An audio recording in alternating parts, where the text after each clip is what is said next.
Hello, listeners. Welcome to another episode of Cognitive Dissidence. As usual, I'm your host. I'm Jacob Shapiro. I'm a partner and the director of geopolitical analysis at Cognitive Investments. Joining me on the podcast is one of my favorite repeat guests. It's Jacek Bartoszak, who is the CEO and founder of Strategy and Future in Poland. It was a pretty sobering conversation about the trajectory of the Russia-Ukraine war and how Jacek is thinking about Poland's future in that context. Some apologies off the bat. Jacek was not feeling particularly well. As you can hear in my voice, I'm not feeling particularly well, but we both set aside the time to record and wanted to bring you this. Also, about halfway through the recording, for some reason, my platform just completely shut down and my video wouldn't turn back on. So the first 30 minutes or so, we do have video of Jacek and I talking if you're looking at this on YouTube, but for the last part of the conversation, we don't have video. And if anything feels disjointed, I'm sure the editor, our fearless editor, whose name is also Jacob, will go in and stitch things together. But if you hear any incongruities or things like that, that's what we were fighting through both technical difficulties and the frailties of the human condition. Otherwise, listeners, you can email me at jacob@cognitive.investments if you have any questions about Cognitive Investments, our wealth management services, our research and consulting services, or you just want to talk about the incredible material that we're delivering to you on the podcast. Cheers, take good care, hug the people you love. See you out there. I'm under the weather, as you can tell in my voice. Jacek is also under the weather, and we care so much about you, dear listeners, that we're podcasting anyway. Jacek, it's nice to see you. Yeah, likewise. Nice to see you again. Thank you for hosting me in your podcast. Pleasure. I hope one of these days to host you in person rather than having to do it over video, but such is life. Sure, I come over with pleasure if the circumstances permit that. Yeah, of course. I guess we could begin in a lot of places. Maybe the place to begin is, Poland had a pretty significant election here in the last month or so. Does the result change anything for you? We're recording here on November 7th. I know that the president says that the PIS gets to try and form a government. They probably won't be able to form one. Probably Tusk is going to be the prime minister. But does that change anything from your sort of broader macro geopolitical perspective? Or is this just leaders come and go, but geopolitics stays the same? Yeah, leaders come and go. Geopolitics stays the same. But there are two elements connected to these elections. One element is that increasingly so, the world is becoming chaotic. At least this is what we feel here in Warsaw, in Poland, in Eurasia. It's less and less predictable, and there is a feeling, at least this is my personal opinion, my team on Strategy and Future, that it is less about programs and election campaigns of some leaders, what changes he or she will introduce and what she's going to do or he's going to do. It will be more about the test of characters, because the chaotic times are throwing events like stones on your face, and you need to prove the character, and this is called leadership, regardless of your opinions and partisan appearances. Having said that, though, I must add that there is a feeling across Warsaw that this new government, although it will take ages before it's formed probably because of the issue of counting the representatives, majority and so on, it will be more European, sort of pro-European, less pro-American. If that counts still, in my opinion, it counts, although Europe is as a concept, is much weaker. It's a much weaker concept than even when we talked last time. But still it matters, and for sure the people that voted for those people, for the new people, live in this I call it imaginarium, that the old things will be restored, and we'll be living happily ever after because Europe will deal with all those issues for us and so on. Are you still I'm fundamentally optimistic about Poland, and in some ways I'm optimistic about Poland not because of anything you guys are doing. It's just that it seems to me that the times that Poland rises in world history is when Russia is weak and when Germany is weak, and you look across and Russia looks awfully weak to me, and Germany doesn't look like it's about to set anybody on fire either. Do you feel optimistic about the future for Poland? I mean, the last time we talked, you were talking about how everybody had 3 and 4 Ukrainian immigrants in their houses, and that Poland saw that maybe Russia wasn't going to be this threat that it's been worrying about for years. Has any of that optimism dampened for you? I share your attitude that there is some, window for optimism, but it will require the leadership, proper leadership in Poland, and a bit of luck, or at least not a bit, quite a lot. First of all, Russia really needs to lose this war, and I'm not sure if it's going to happen. So a lot will hang on the how the war in Ukraine will unfold in the coming months. Second, is that Germany will not continue pushing for Eurasian consolidation because right now they want to ride the European consolidation project, and I think that they didn't dump the dreams about Russia being still an element in European landscape, and China as well, for the products of German economy and some sort of the dreamed of economic cooperation across Eurasian landmass. And that doesn't fit well, of course, with the Polish grand strategy. So, but Poland is, of course, not a big country. So still I have many questions that our leadership will need to solve and navigate through those waters. Is it fair to say that France, though, is more aligned with Poland's conception of the world? Because it seems like there has been a huge shift in Macron's thinking towards Russia. Is that empty? Macron is, I think, despite his rhetoric, superficial elements, he's from the Bismarckian school of realpolitik, I think. Sometimes when he's sincere, he shares, he lets audience watch through those dark corners somewhere. And that was the case in Bratislava, probably, which you referred to, his speech in Bratislava in Slovakia, where he referred that Russia didn't turn out to be a great power because it faced debacle at the gates of Kiev. So in this game of iron dice, they didn't manage to prevail.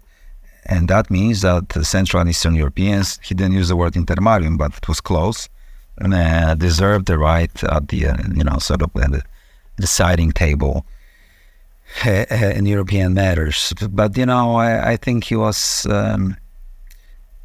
flattering Central Europeans for the time being, because he needed to push the reform of European institutions. Plus, he's always preoccupied with the German stature in Europe, and he wanted to vote some our enthusiasm over European influence. So I don't, but it's my fault. I don't trust French. So that's it. Plus, maybe he finally didn't talk about the French power projection in Central and Eastern Europe. He understood that this is a little bit ridiculous and laughable. But before, since he was treating us here as some peripheral guys who don't get a thing, he talked at length about how the French will provide nuclear deterrence, and stuff, and so on. So there is some shift in French approach, but I'm increasingly constantly pessimistic whether the continental Europeans still know where they want to go. They know, but how they want to get there, I'm not so sure, so to speak. Yeah. Before we get to the war itself, because I want to get your take on where the war is right now, and it's probably going to be a depressing part of the conversation, but do you think that Ukraine is a European Union member by the end of the decade, or do you think that Ukraine will not join? I think they will not join the European Union. And they will not join NATO, although functionally they are a NATO member, because they treat Russia, and they if NATO was about security arrangement in Europe that precludes Russia's preeminence, so Ukraine is functionally at NATO. And that's how we view it here in Warsaw. And we are vastly disappointed by how the entire West is handling this thing. Well, I mean, they can't functionally be in NATO if the NATO countries aren't going to come send their soldiers to defend Ukraine from Russia. No? Of course, but still they are treated. Yeah, but that's of course true, but they are treating Russia. And if the United States really wants to remain the European power, so they need to the Americans need to convince the Russians that the war objectives are unachievable, because the war was about that. The war was whether the United States is a European power and has a say in European matters. And U.S. said it's a bluff. I mean, Lavrov's ultimatum is a bluff, and they say it's not a bluff. And it's not a bluff, so show it. Okay, so we are showing, and basically that was the case. Wes Mitchell, in his Marathon Initiative for the Office of NATO Assessment, prior to the war, he announced that the United States needs a sequencing strategy. So first, to face Russia, treat it, stop its expansionism towards the European peninsula, so that Russian policy moves to the east of Asia, and in the process creates conflicting fields with China. Yeah, and the Americans are halfway there, so to speak. Halfway there, because the war allowed the United States to achieve two objectives, relatively, but not finally. Treat Russia, but the verdict is still there. And second, more important, is that this war enabled the United States to create the anti-Russian coalition in Europe, expand NATO, and enhance its position as a European power, and also create the conditions for creating anti-China, maybe, which is still in doubt, creating some sort of resentment against the revisionist power of China among European partners. So at least some of them who fear the Russian expansionism, and and by extension also the Chinese expansionism, whatever you call it. So that set good conditions for the American foreign policy to create proper coalitions centered around the United States and its grand objectives. But in case of China, it's still in the process, and there are many doubts whether it's doable. And in case of Russia, it was done, but didn't embrace all major, I think, fully embrace of Germany, for example. So, but still, it's a much better position that the United States had after Kabul debacle and December Lavrov's ultimatum in 2021, right? So this is something, and deterrence held in NATO. It didn't hold in case of Ukraine. This was a major deterrence failure.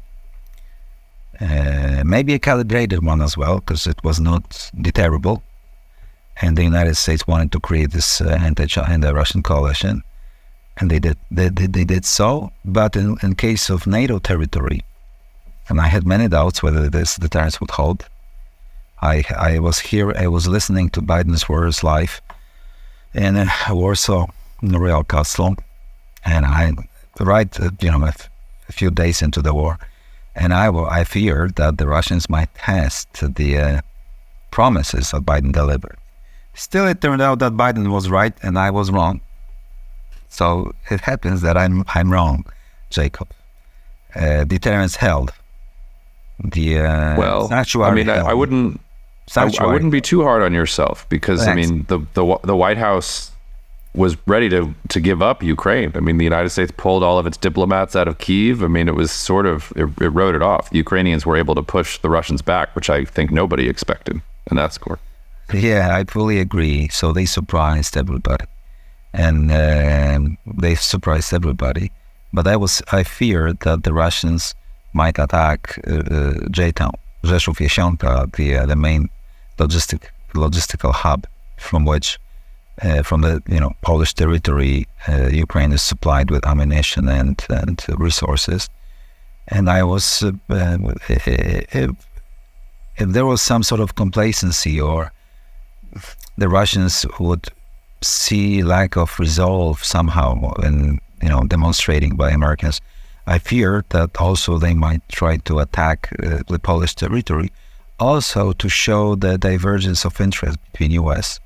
and Poland, and create in NATO, inside NATO, some of the political tensions, how to react to, using the Biden's words, minor incursions. Remember, he talked about minor incursions in case of Ukraine, in a way inviting the sort of the coercion, and compellence by Russians this way or another. So I think the historians will write good histories about what really happened between December 2021 and what happened in the attack on Kiev, in terms of the diplomatic exchanges and this, signaling and dance, and demonstrating capabilities, and what really happened. Well, yeah, which historians, though, because we still don't have a victor, which is as good as a segue into the war as anything else. What do you think about the war? From my point of view, it looks pretty depressing. We had that Ukrainian general come out last week and say it looked like a stalemate, and unless he had what seemed like completely unrealistic technological expansion, that the war, he compared it to World War I. And at the same time, Russia doesn't seem to be able to do anything on its end. It had that weird counteroffensive in Donetsk, which has blown up in its face. So where are you on the progress of the war up to date here in November? The maneuver is dead because of the parity of sides, and of course the density of sensors on the battlefield, especially drones, reconnaissance. It's very difficult to concentrate mass, to achieve the breakthrough, to achieve the prevalence in some parts of the fronts. The tanks are decimated. If you use the tanks in the old school way, they are decimated. Infantry is a key, but it is being decimated by indirect fires if the sensors are there. So every move out of the dirt, out of the trench, is deadly for both sides, as long as there is ammo. So it's about war on ammo. There is a hunger of ammunition. Ukrainians constantly complain about lack of ammo for their artillery. The Russians less so. They faced some deficiencies, but they have, North Korea, and they have their own production facilities, while the West didn't actually ramp up in real life the production of ammo. We call it the teaspoon strategy of helping Ukraine. And it's perfect for the U.S., Jacob, if I may, have audacity to say so, because the Americans are the victors so far, for sure. Not the Ukrainians. America is winning. As I said before, it created the anti-Russian coalition. The war unfolds better than expected, and the Russians are treated. Land forces of Russia are being treated big time. I think the maneuver is that maybe the winter and the numbers that the Russians may bring to the battlefield might tilt a bit to the side of Russians. But what I think is that the time of reckoning is coming in terms of how solid is the Western support for a continuation of this war. That's number one. Second is that there is a major rift between the military and the political domain in Ukraine. The soldiers hate Zelensky. That might be novel for the US listeners, but the soldiers love their general, Zaluzhny. They trust him. He led them into battle. He opposed political decisions, because political decisions around Zelensky were focused upon creating the mood in the Western capitals that it's okay, we're showing, whether Bakhmut or elsewhere, give us more ammo, we're doing fine. There are a lot of photos, a lot of stuff, while the soldiers were dying there, and sometimes in stupid attempts to achieve some political objectives just for show. And this is the feeling. Plus, Ukrainians didn't reform their country. So there is a major injustice in mobilization process that citizens feel it. Plus, the country is devastated by war, by lack of real economy, mobilization, by fleeing the people. I think that the implosion of the Ukraine is probable. Probable. Yes. What does that look like? If they don't have the financial resources to hold on fighting, if they do not reform their recruit base, they're struggling, and there is no ammo. Is there any chance that they can produce their own ammunition? I mean, I know that they've talked about producing their own ammo. No. You've got German and no, it's a pipe dream. There is no the consumption of ammo is manifold bigger than expected before the war, and now it's the NATO, especially 155 caliber artillery shells, and the NATO doesn't produce them in sufficient numbers, so let alone Ukraine. So the soldiers constantly complain about lack of ammo. Jacob, they are fighting bravely.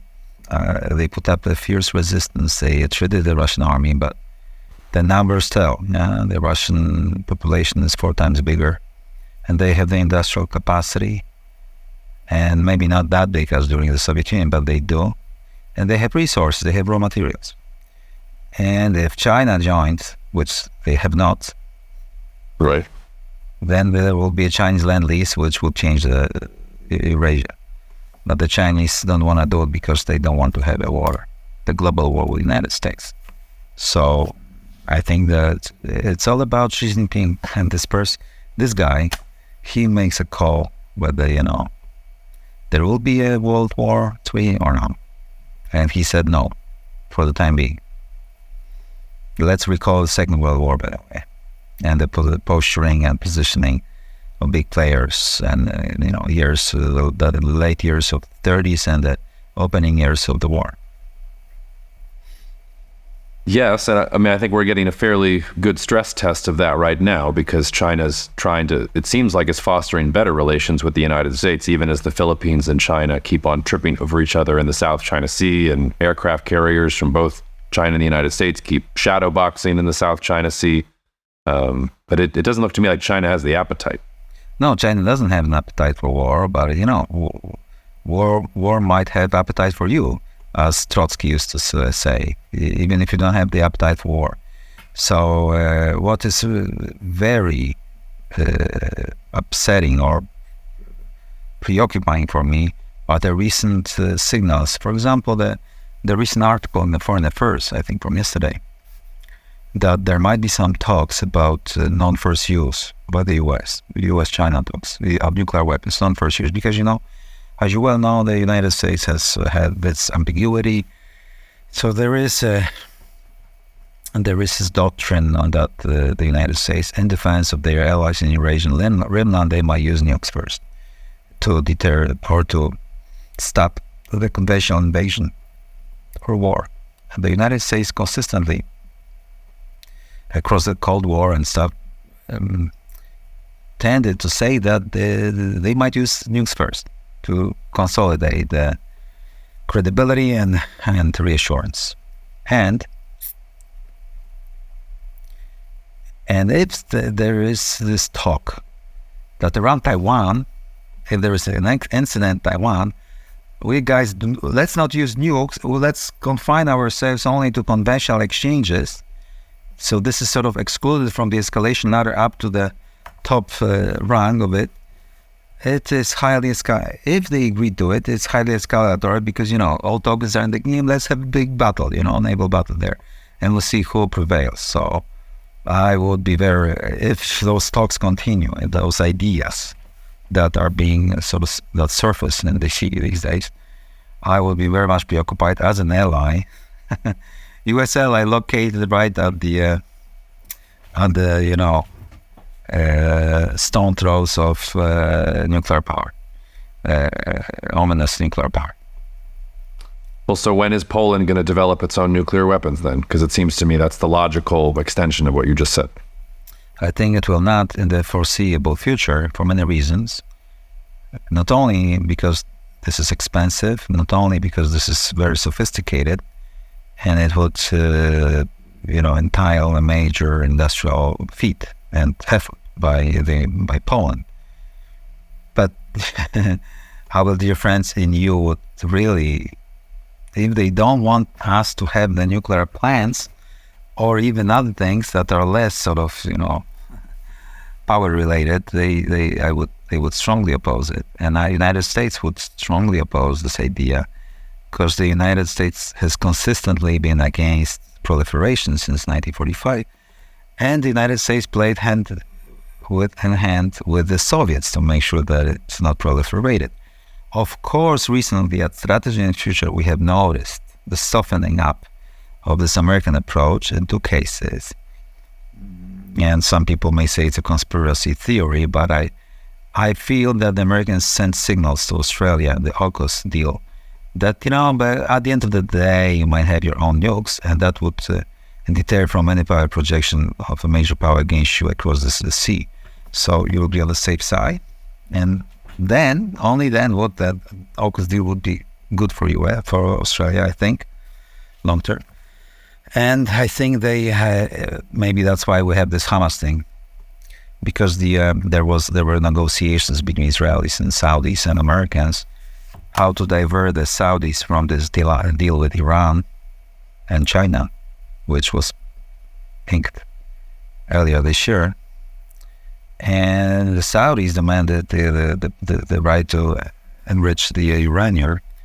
Yeah, for civilian nuclear purposes. Yeah, exactly. So, there are signals that Americans are getting softer on their resolve that has been with the world since Hiroshima. And that might be the only way to uphold the alliance system in Remnants Eurasia and the world ocean in the face of the major amount of industrial power of China and the, consolidate front of Russia and China in the heartland of Eurasia, post against the United States and its allies. We will see. And then Poland, of course, would be on the list, yeah? Leadership and many things. And if I had to make a decision now, as a prime minister, I would be against it. Let me put it that way, given all structural circumstances.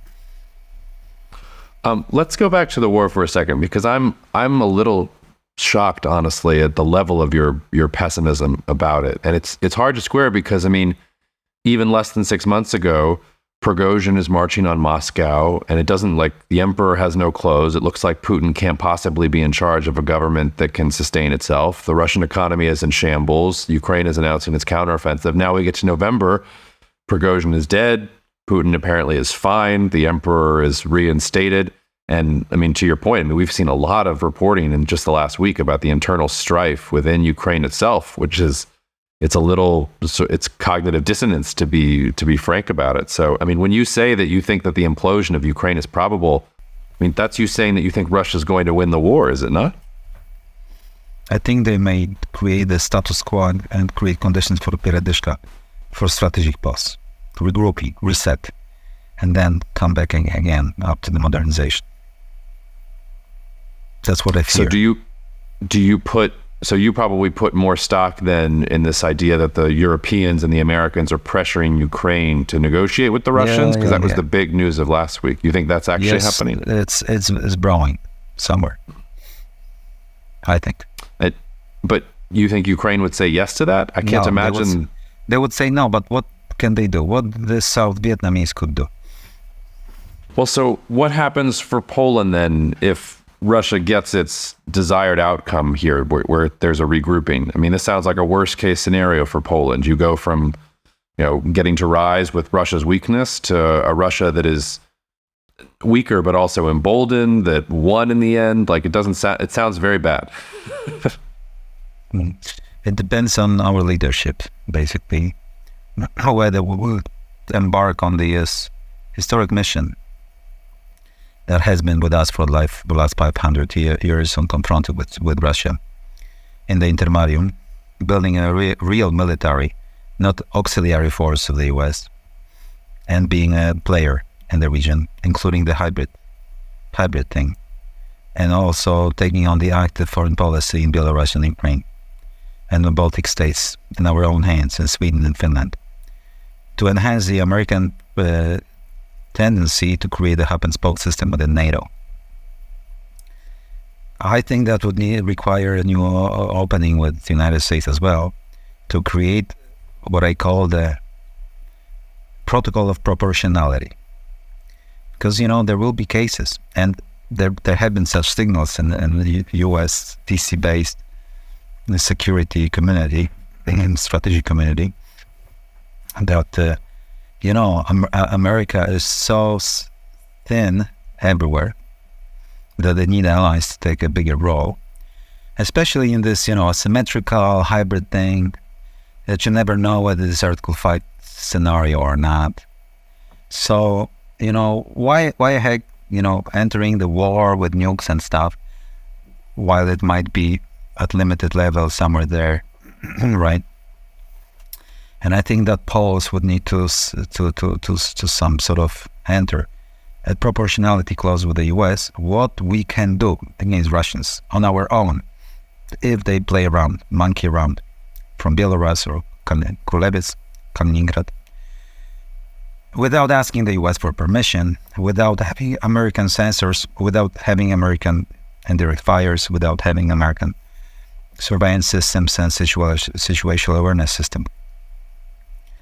But of course, that takes a leadership among my dear compatriots to do it. But this is what we advocate at Strategy in Future. And I know that many Americans would agree, okay, if we really field it professionally, and there is a sound proportionality in it, right? But of course, in order to achieve it, we need to convince the Americans that we are mature, responsible, professional. We really know how to reform the military, just as opposed to just buying shiny toys, and feel a real force and a real resilience system in Poland to do it.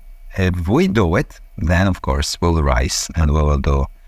The intermedium will rise. We might also embolden Ukrainians to change, and the Belarusians to switch, and the Baltics to feel more secure, and cooperate with Sweden, which is I think our main collaborator if we take on this path, and that would also give us a sort of a plan B if United States decides to stop being America the empire and become an America the country.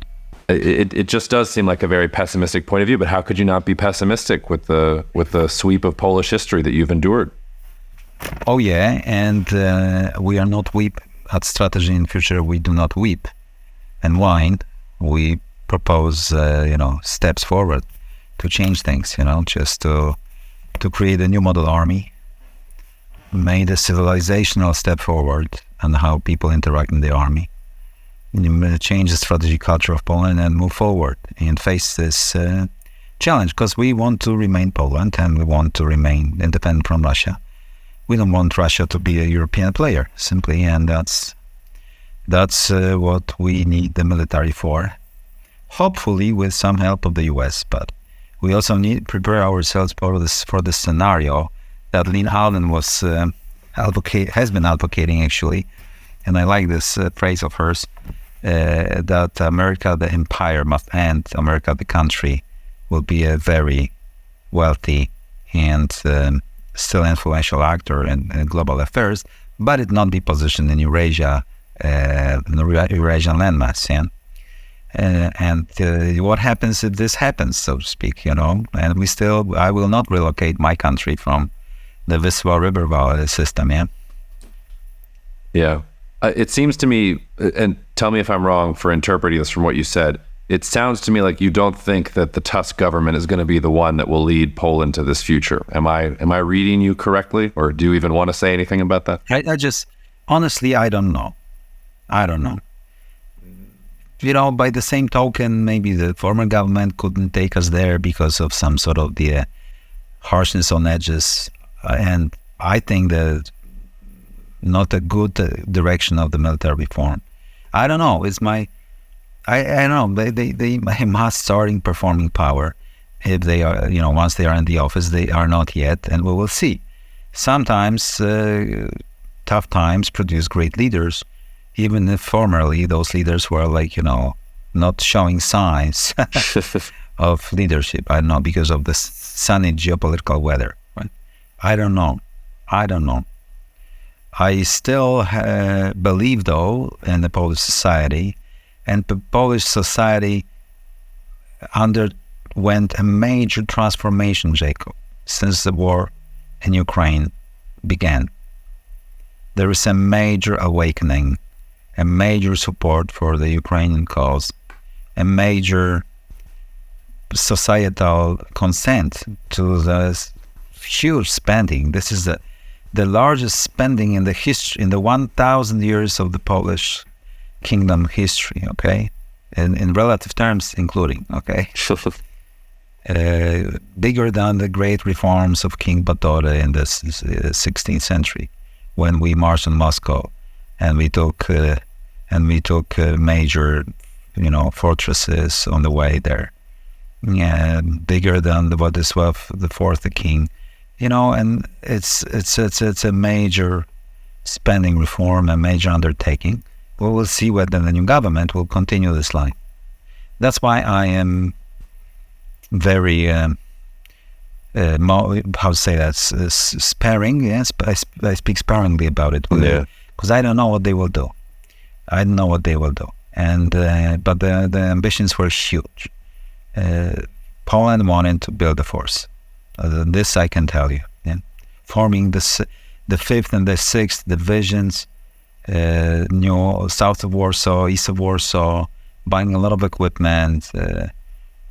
I think that if the former government had prevailed in the elections, there would be also a conversation about the debate about the restoration of the conscription in Poland and the mass reserve build up, something like that.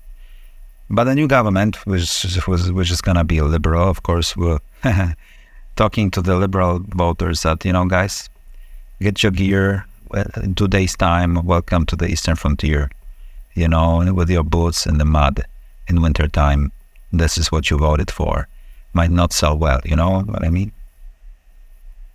Yes. Because there's this, you need to understand, Jacob, that Poland has grown incessantly since the collapse of the communism, and it's a major tiger in Poland.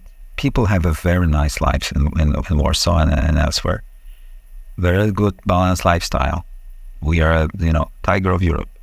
There is no unemployment. And suddenly, and they have a very good life. It's very, very nice to live in Warsaw, take 2 hours, less than 2 hours flight to Rome or Spain or, Mediterranean, enjoy cheap products there because it's cheaper often than in Poland, and come back to Poland to work, It's a very nice life, and Poles can afford it. More and more, basically, in Warsaw for sure, and major cities. And it's very difficult to tell people, what, the sunny weather is ending, actually has ended, something like that. And those people voted, of course, for the opposition. And we'll see. We'll see what happens. Remember President Truman in U.S.? Once Roosevelt died during the term, all decisions were not made yet at the end of the war. So Truman had to step in, and he was from Kansas somewhere. He was a product of the Kansas political system, as Kissinger, Missouri, neatly put it in his book on diplomacy. And probably nobody thought that he would be on the helm of the American foreign policy and containment against Soviets over the next few years and build a system, right? after George Kennan's long telegram, and all this discussions about surprise, guerrilla in Greece, supported by Soviets, about all those things, that it entailed. And Truman showed his resolve and stood the ground and made a change. Yeah, I think a lot about the Truman presidency and the things that maybe he wasn't ready for, and Korea and Taiwan and everything else. But before I let you go, I feel like I always ask you this question, but it feels more pertinent now than ever, especially when we're talking about Russia and the intermarium and everything else, which is the future of Poland's relationship with Turkey, Europe's relationship with Turkey, where Turkey fits in as a piece here. Because right now, Turkey obviously doesn't feel strong enough to go against Russia, but they're building their own. They have they have found gas off of the Black Sea that they're trying to develop. They're trying to reinvigorate their own agricultural system so that they're not importing so much wheat and things like that from Russia in the future. You can sort of see Turkey gearing up for a world where Russia is not just a pragmatic friend, but they also have their problems with NATO and their problems with Europe. The war between Israel and Gaza also goes into this. So give me your take on where Turkey fits into this puzzle that you've created. I think that's somewhere around the mid 2000s, 2005, 2006. The Turkish leadership, Turkish leadership came to conclusion that the U.S. primacy is ending. The primacy, and with this unipolar moment, and which translated into the U.S. representatives sitting at each them negotiating tables across Eurasia and all major things, including Azerbaijan and stuff. Because of the failure in Mesopotamia, because of other things, the rise of, and that means that Turkey, is where it is, on the Straits and into Anatolia, and projecting and political influence into Mesopotamia and elsewhere, and Caucasus. So it started playing the game as if the primacy didn't exist anymore, and Turkey was getting ready for that. And I remember telling this to me by one of the Turkish officials in Warsaw, where he claimed that prior to the war in Ukraine that, wake up, dear Poles. He told me that bluntly into my eyes, that the U.S. power is ebbing away from Eurasia, quote, unquote. And we will be on our own. And that means we face Russia, Iran, guerrilla warfare in the south, and so on and so forth. And Ottoman, and he didn't say that, but I added, Ottoman Empire must be there, right? Something. Of course. So I think that they decided that despite their rhetoric, the United States doesn't have resources and means to support the primacy, and that will herald the Kindleberger trap, meaning the vacuum of power, and that usually causes imbalances and chaos, wars, hybrid warfare. And they were right in a way, and they must be ready on their own, because the U.S. will be just offshore balancer, acting from beyond the horizon, using the Turks, as the U.S. pleases. Still, they treat NATO as a shield, but they have their own sword. Again, this is quote unquote from the Turkish official. And basically, this is what they've been doing. Please note the 20th century and the 19th century of Turks. Once they opted the continent, they lost the war. So then they found shelter under the American wings when Stalin pressed for the Straits, and then they navigated alongside the Americans, right, to become secure from the Soviet threats from the north. But now Russia is weaker. Turkey is taking Russia and Caucasus, as you know, and winning. It's not afraid of Russia. Of course, it's like Bismarck said, you make a deal and you fight. One night you make a deal, another fight you kill. Another night you kill. This is how they've been doing. So a default system in Eurasia without the primacy. And this is how they behave. And this is how they behave. And speaking of Israel as the last thing, And the current situation, I'm very much preoccupied because Israel doesn't have strategic depth. And if you don't have the strategic depth, and if you are driven by emotions, you can limit your maneuverability long term. And that's very bad.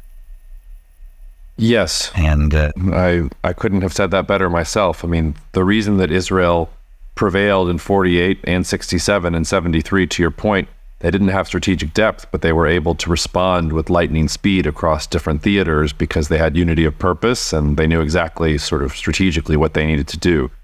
And it is hard to see that happening. It's hard to see that in what they're doing today. Even not only hard to see, which is of course an accurate description by you, but also it's very difficult to imagine the one, which is even harsher, right? So that's a very tough situation for Netanyahu and the Israeli leadership, given all complexities of war and human rights and geostrategic position, long-term security of Israel. Yeah, I've been thinking about this as well, and in some ways, I think any Israeli government has this very difficult because for Israel, its ongoing existence forever has become an existential issue for the Israeli government, and I guess all governments think that way in general. But it seems like Israel makes decisions with the weight of that history on its shoulders, rather than, to your point, maybe just dealing with the exigencies that it has in front of it. But it's a very difficult position. We can criticize the Israeli government for reacting with emotion, but how could they not react with emotion? How could a democracy like that not react with emotion to what's happened to them recently? So it's a very difficult position. It all, of course, pertains to the question where, because democracies tend to react emotionally and demand unconditional surrender, some sort of palpable end results that feed emotions, saturate emotions. I don't know. It's a very dire situation for Israel, strategically. But I think that's a good way to close, because I think the United States has the same issue. And it goes back to that. I loved what you said about the United States stopping becoming an empire and becoming a country. If your goal is that, everybody should think that you're right and everyone should respect your power and everyone should do exactly what you say to do, even for a power as strong as the United States, it's completely unrealistic. But that basically is U.S. foreign policy right now. Whereas, you beautifully exemplified Turkish pragmatism. And the ironic thing with pragmatism is that pragmatism is a uniquely American philosophy. So you would think that it could make its way into foreign policy considerations, but it seems devoid. U.S. power has been so preponderant over many decades that I think that strategic circles in D.C. got used to that. All right, well, Jacek, I don't want to take any more of your time. Thank you for battling through your illness and also the technical difficulties. It's great to see you, and I hope we can talk again soon. Yeah, I'm looking forward to the next one. Thank you very much. And it is true, I was not in the best shape today, but I really wanted to see you. Thank you very much. It's okay. You're not in the best shape, but still better than most people's best shape. So we appreciate you making the time. Thanks. Thank you so much for listening to the Cognitive Dissidence podcast, brought to you by Cognitive Investments. If you are interested in learning more about cognitive investments, you can check us out online at cognitive.investments. That's cognitive.investments. You can also write to me directly if you want at jacob@cognitive.investments. Cheers, and we'll see you out there. The views expressed in this commentary are subject to change based on market and other conditions. This podcast may contain certain statements that may be deemed forward-looking statements. Please note that any such statements are not guarantees of any future performance, and actual results or developments may differ materially from those projected. Any projections, market outlooks, or estimates are based upon certain assumptions and should not be construed as indicative of actual events that will occur. Cognitive Investments LLC is a registered investment advisor. Advisory services are only offered to clients or prospective clients where Cognitive and its representatives are properly licensed or exempt from licensure. For additional information, please visit our website at www.cognitive.investments. The information provided is for educational and informational purposes only and does not constitute investment advice, and it should not be relied on as such. It should not be considered a solicitation to buy or an offer to sell a security. It does not take into account any investor's particular investment objectives, strategies, tax status, or investment horizon. You should consult your attorney or tax advisor.